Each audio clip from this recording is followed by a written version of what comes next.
Today's episode of Morning Coffee with Cameron is brought to you by Loopcloud. My new Loopcloud collection, Aurelia, is a curated list of cinematic and ambient song starters, and it's available now. If you want to get started with Loopcloud and check out my collection, you can use code Venus30 at checkout to get 30% off and get a free 1 GB welcome pack. After prayers, patience, and endlessly refreshing the tracking info, that glorious day is finally upon you. With your blade, torn are the sinews that bind you to the digital realm. Long since gone are the days of the old gods. For now, the age of enlightenment is upon you. Freed from its styrofoam and plastic shackles, you behold your first hardware synth.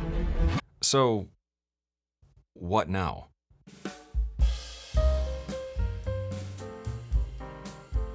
Howdy doody, buckaroonies. Making the jump into the world of hardware is pretty exciting, but there's not a whole lot of information out there as to how to actually get started with it. A lot of tutorials and videos about hardware are made assuming that you know the basics of getting things up and running, and that might not be the case. Ultimately, I want this channel to be a place where there are no stupid questions. So in this video, I wanted to make a relatively comprehensive guide for everything you need to know to get started working with hardware synthesizers and just sort of make the video I wish I had when I bought my first hardware synth. So by the end of this video, hopefully you should know everything you need to know to get things rolling and have a better picture of the workflow and what it's like to create using hardware. If you enjoyed this video and you want more videos about, I guess, the basics in the future, let me know down in the comments and I'd be happy to make those. All right, put on your big kid pants and let's get things set up and connected. First, we're probably going to want to make some noise and get our audio connections ready. And to do that, we need to answer a few basic questions. First off, we need to know what kind of connections our synthesizer has. So for that, we'll simply flip it around and take a look at the outputs here.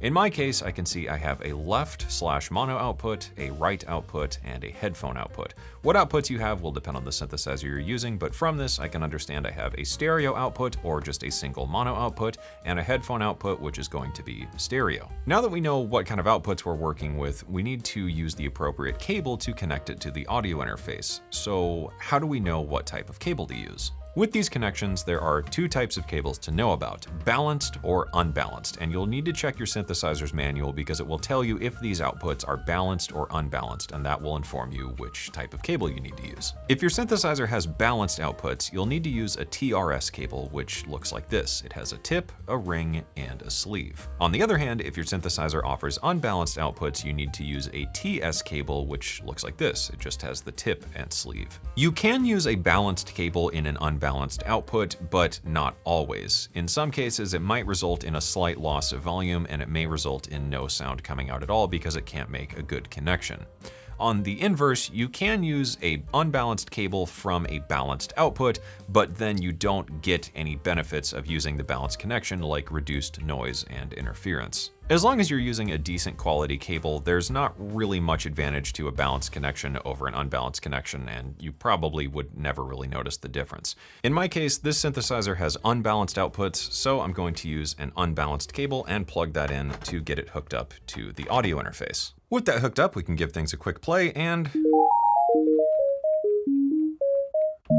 just like that, we have sound. Now, with sound out of the way, we'll need to address MIDI, and there are a few different types of MIDI connections to know about. There's MIDI over USB, micro or mini MIDI connections, and standard DIN MIDI. For MIDI over USB, you'll just need a USB cable and to plug that into your computer from your synth.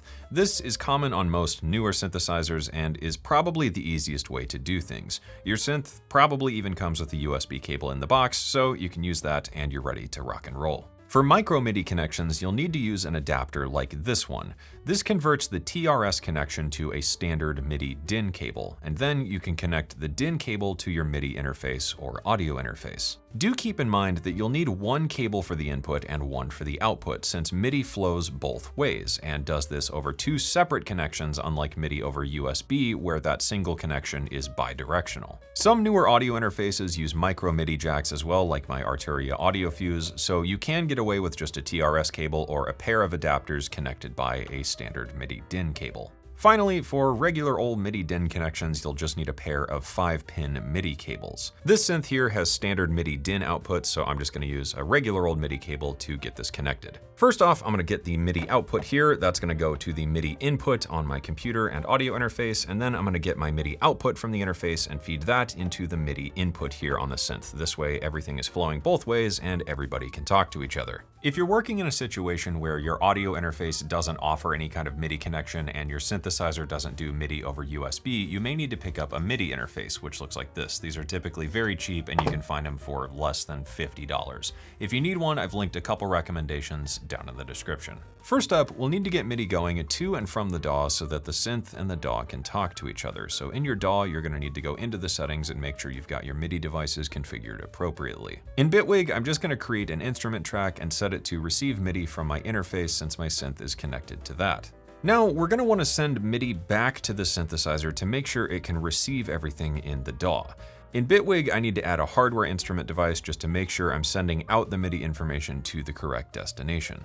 I'm also going to add an audio track to record the audio output, and I'm going to arm both of these and record them at the same time. There are some additional considerations here, like what MIDI channel to use and stuff like that, but that's a bit more advanced, and I think we could save that for a potential future video. For now, just to get the basics going, make sure your synth and your DAW are communicating on the same channel or set them both to Omni, that way they can always talk to each other and you're good. While you can skip all this, it's generally a good idea to keep your MIDI information recorded even if you don't use it, so that just in case you need to go back and re-record anything, it's there.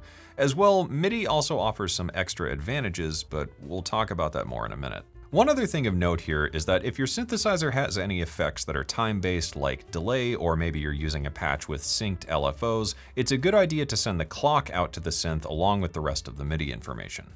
To do this, you're going to need to dive into your synthesizer settings and make sure you have it set so that it's receiving the clock information over MIDI. So here I can see I have my clock, I can go down and select that it's receiving it from MIDI, the sync input, auto, or master. In this case, I want to receive over MIDI, and now we'll be all set, and my dotted eighth note delay should line up with whatever tempo I set in my DAW. Within your DAW as well, you might need to make sure that you're sending out the MIDI clock information. In my case, in Bitwig, my hardware instrument device I'm using to send the MIDI has a toggle for the MIDI clock, so I'm just going to make sure that is turned on. Before we record, we'll want to take a moment to address our buffer size and monitoring. Generally speaking, you want a smaller buffer size when recording because this minimizes latency. Latency is the delay between the signal leaving the synthesizer, the computer processing that information, and then sending it back to the interface, which then goes back out to your headphones or monitors.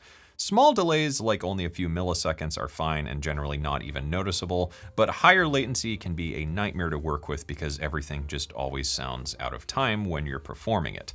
A shorter buffer size, though, does mean higher CPU use, so you just want to strike a balance between latency and performance. How low you can go will depend on your computer and how many tracks you're recording.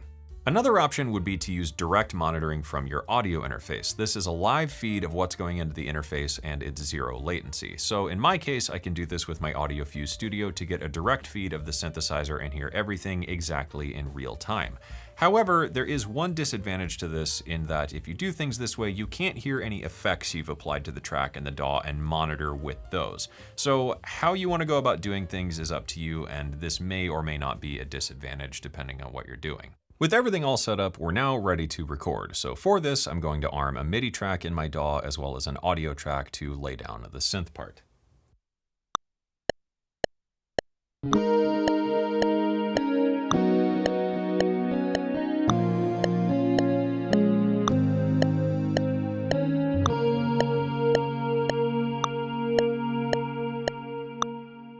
Excellent. So now we can either move on and record our next track by just duplicating this and deleting this information, or we can adjust the MIDI and re-record everything. Now that you've got things hooked up and you're ready to start making some music, you might want to drag some loops or sounds into the DAW to get some inspiration going for your session. And my friends over at Loopcloud, who are the sponsor of today's video, have some new tools to make that really easy. Loopcloud just launched their new Collections feature, which is like a curated Spotify playlist, but for sounds and loops. I've released a new collection myself on Loopcloud called Aurelia, and it's available now.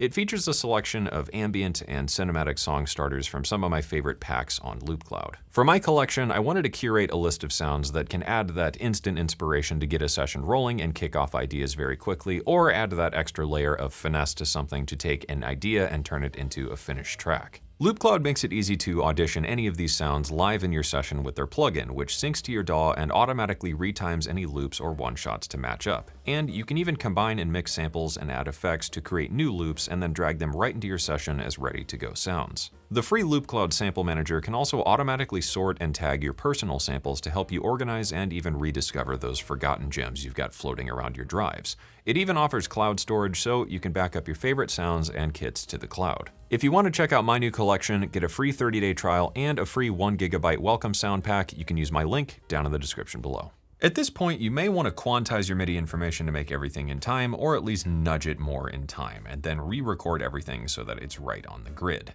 You can also take this opportunity to utilize MIDI CC to control different parameters of your synth and all sorts of other fun stuff. Your synth manual will usually have a guide on the CC implementation, and we can use these CC numbers to control things like the filter cutoff, maybe a wavetable position, and all sorts of other goodies. So we might write in some additional movement here before re-recording. With this synthesizer, CC34 will control the filter cutoff, so I'm going to set up some automation in the DAW to send back to this synth to move the cutoff over time. With that set up, let's give it a play and hear the synth part back with the CC automation.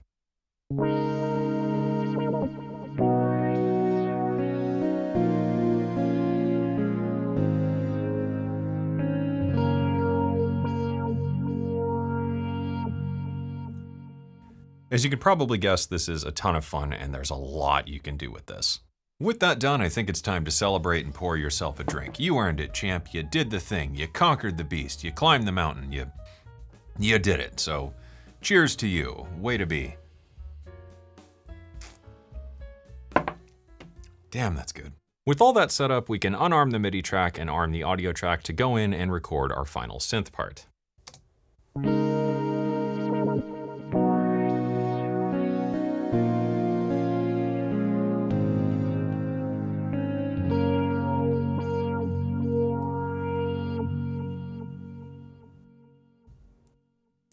Excellent, that sounds good. However, if we zoom way in here, you might notice that things don't actually exactly line up, and this is caused by latency. It takes a minute for the computer to send the MIDI out to the synth to interpret that MIDI, and then send the audio to the interface, which then goes back into the computer. So to fix this, most DAWs offer some kind of time compensation or offset tool. However, I like to just go in and manually nudge things into place. I find that for like 90% of cases, this is more than good enough. One last tip when recording things here is to always go a bit over for the sake of loop points. So if I tighten this up to make a loop out of this whole thing, what I will do is typically just record 2 loops of everything, because if I loop this audio clip as it is right now, you'll hear that it just sounds sort of unnatural.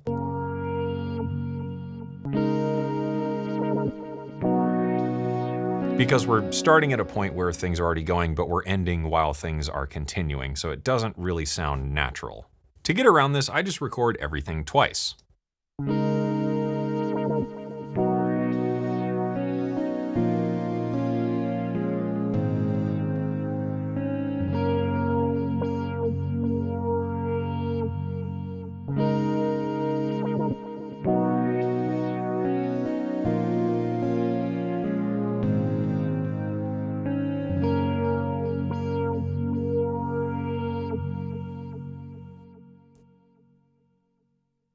Then I'll leave the tail on there as well. This way, when I'm working on a track, I can clip out one copy that's going to be the loop copy and loop that as many times as I need to, and then I've got a clean start and a clean end, as well as one clean loop that I can use throughout the track without things noticeably looping. It's gonna sound a lot better this way and a lot more natural.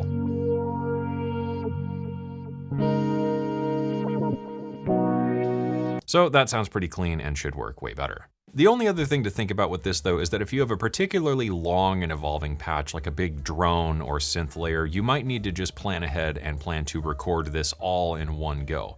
For stuff like that, it's handy to use plugins to do the arrangement and get your MIDI stuff figured out, and then go back and record the final synth part and lay it over the whole track. From here, there are a few last things to do for the sake of posterity. First, I'll disable the MIDI track because I no longer need it, and I'll make some basic notes. So this is the chords track, and then I'll add the synth name and the patch number. So this was Cobalt 5S, and it was patch 322. I may add in some other basic notes here, like if I used a pedal, so I might use MS70, and it was patch number 43 or something like that. And now I've got basic notes for what this is and why it's here. It's a good idea to do this because it saves the MIDI information for later in the event you need to go back and re-record this at a later date. Maybe you just come up with a better idea for things or whatever and you need to get that original sound back, or if you're coming back way later on and you want to maybe remix a track or something like that. If your DAW offers any kind of track notes option, it's a good idea as well to make any minor patch notes, like if you used a preset and say tweaked the filter or the amplitude envelope attack or something like that, just so you know how you got that sound and why it's there. As well, it's a good idea to do this for synthesizers that can't save patches, just to give you a brief idea of how you made that sound in the event you need to go back to it. If your DAW doesn't offer any kind of note-taking thing, there is a free plugin from Melda Productions that allows you to do this. And there you have it, a brief guide at getting started in the wet, wild, and wacky world of hardware. Hopefully this video was informative and hopefully you're better armed to start using your new toys. Of course, if you've got some additional tips for working with hardware synthesizers, feel free to drop those down in the comments below. It's always great to see everybody helping each other out. With that, if you enjoyed this video, feel free to share it around, and if you would want some more videos like this in the future covering some of the basics, feel free to leave your requests down below and I'd be happy to consider making them. A big thank you to Loopcloud for sponsoring today's video and making it possible, and thank you to you for watching. I hope you enjoyed it, I hope you learned something, and as always, I hope this inspires you to get out there and make something awesome.